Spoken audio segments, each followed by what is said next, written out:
Wednesday evening, everyone. 72 123 came in, original blade, and the 72 and the 123 both run.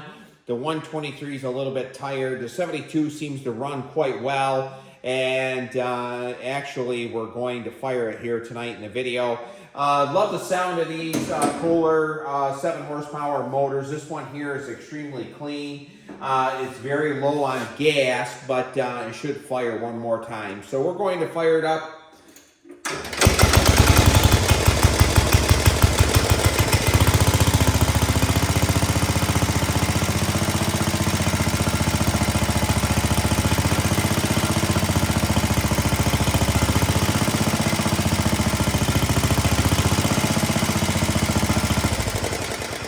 You think back in the early 60s, 7 horsepower. That was really happy with this 72. Tomorrow, if everything works out, we'll get the 123 going and getting prepared for Saturday. Saturday is going to be an extremely busy day. Has some more machines that are coming in. Welcome back to the channel. 126 creeper. Going to remove it. Have a gentleman going to pick it up here in about 15 minutes. It takes 4 bolts to take it off. 3/8. Going to use a 9/16 to remove them. Now we are going to have some oil coming out of this. It should be 30 weight, I would say. Some guys put a little bit thicker oil in it. And you can see it drop down there a little bit. Right there is what a creeper looks like. There's your handle. There's your vent. Here's your sleeve that goes in and out. Right here's your gear. We're going to use a roll pin punch. Knock this roll pin out. Right there it is. And we're going to have to use a little bit of a bar. For some reason that one doesn't want to come out. There she goes. And right there's the gear. That one there must have just a little bit of a lip on it someplace. It's probably wore a little bit. But this creeper here is in great shape. Like always, thanks for watching. We're going to move on to something else. Welcome back to the channel. Today we're working on the 1250. We're going to put a sleeve hitch on it. Now this is the early style. And the difference is between the later style and the early style. This one here has these bushings welded right in the frame. It's going to have a shaft that's going to go straight right through there. So we're going to do that, but the first thing we're going to do is put the arm in that goes to the rock shaft. This is the way it's going to go in. This is going to be the top. This is going to be the bottom. And how to tell is right here's the pin. And that's going to go towards the outside of the machine. So I'm going to put you in the stand, and we're going to put this in. A 9/16 and a 3/4, the only tools you're really going to need. I am probably going to use an air ratchet to put the bolts in. It's awfully tight. In this area right here, we're going to unhook the hydraulic cylinder, take the pin out, and then we're going to use this bungee cord to hold that up. And that'll make it so the rock shaft will be able to go back and forth and give us some room to work and also get it hooked up in the back. So I'll put you in the stand and we'll get her together. The thing we're going to do is get the rock shaft unhooked. We're going to pull the pins, and that'll make it a lot easier. You don't have to do it that way, but with hydraulic lift, it's just a lot easier because you're not going to be able to start it up, and because the battery isn't hooked up. Now, we are going to, when we get it all installed, I'm going to put the battery in the back here, and you're going to see it without the fenders on. Do you have to take the fenders off? No, you do not have to take the fenders off. But to be very honest with you, I always think it's a good idea. The fenders come off so easily. Instead of fighting around them, just take them off, and you're right in there, and you have a better handle on getting your job done. And when you're in there, you're going to find something wrong. This one has, and I knew it when I put it together, has one fin off in the fan blade here. Is it a big deal? Probably not. I am going to use this to plow with. I am going to use a Brindley plow. If my transmission gets a little bit hot, I'll change it out. But right here's the way it's going to go in. Like you see, the pin's right here. It's going to be, this bolt's going to be closest to the pin. It's going to be put in there just like that.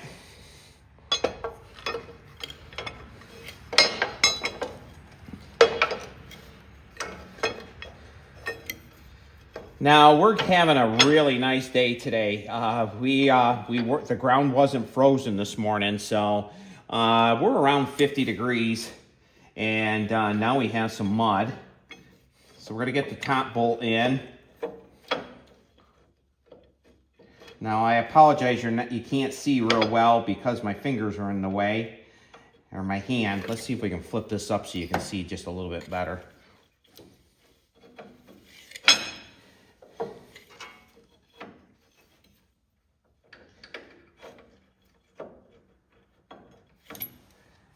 Now we're close right there.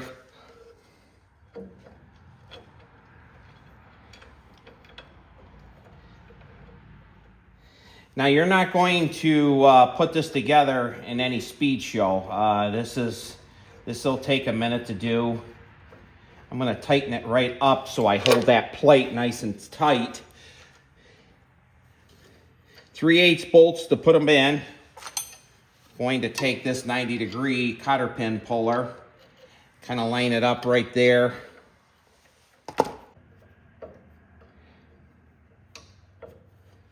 And there we go. We finally have it. Now we're going to use the air ratchet and we're going to tighten them up. And the next thing we'll do is go to the back. We're going to hook up this last right here, hook it back up to the cylinder. And the reason why, so we can go all the way back to get it hooked up on the rack shaft portion. Now, if you don't have one of these air ratchets, get one. They're just handy for these types of jobs like this. We're going to take a little bit longer wrench and we're going to tighten them right up.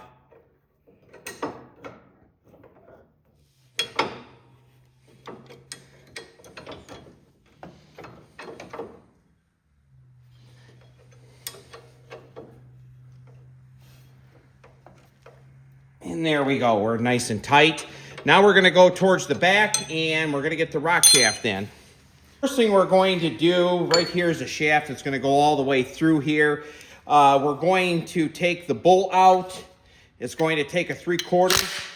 And you notice that this has a bushing right here that rides right in the arm. This really was a very smart setup.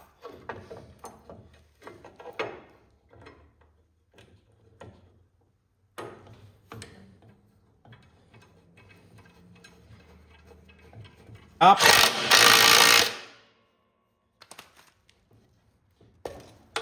I'm going to have to tap that a little bit just to knock it back in the frame because I use an impact. You really should use a wrench. There we go.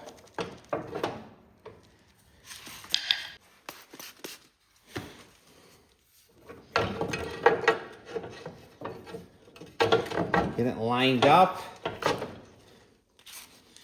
Now, I didn't clean the paint out. This frame here has never had a sleeve hitch before. If you want your pin to slide real easy, just clean out all the I think it's 5/8. I'm pretty sure that's what the size of it is. Clean out the paint. But I'm actually going to lube it up. And there we go. Going to put a quick pin in there.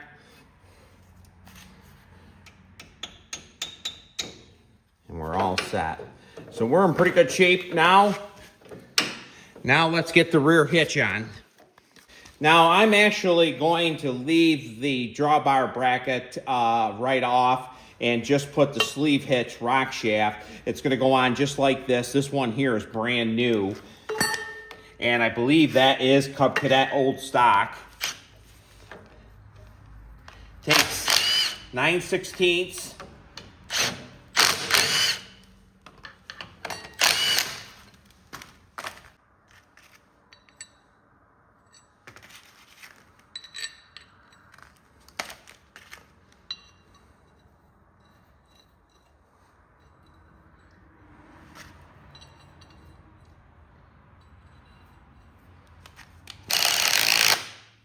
And there we go.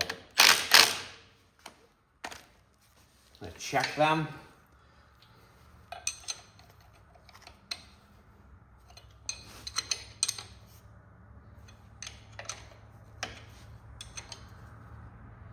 So we're in great shape. Let's get the rock shaft hooked back up, and then we're going to start it, and we're going to make sure it all functions the way it should. We'll spray everything down with some WD-40.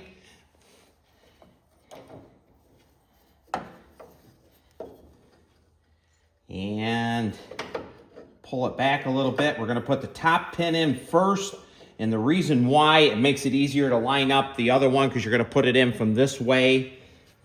Now, if you have manual lift, you won't even have to do this.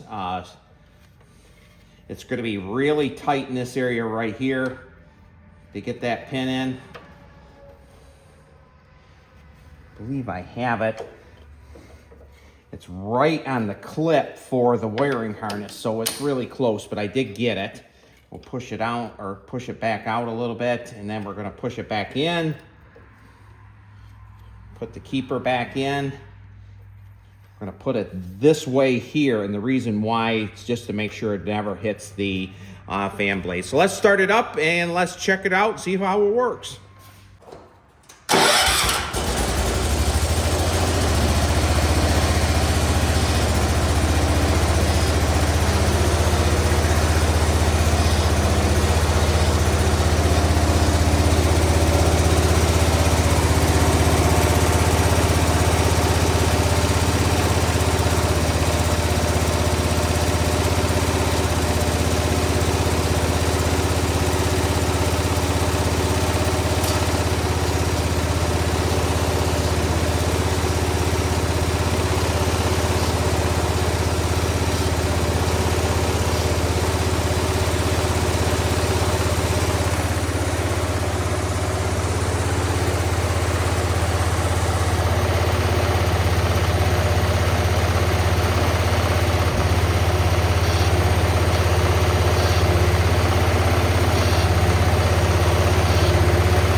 Well, that was an easy project. Thank you so much for watching. If you haven't subscribed to my channel, please do so. And a little bit later here, I'm going to use the mop mower again. I believe I have that Briggs & Stratton running pretty good. So thank you so much. And like always, we'll see you on the next video.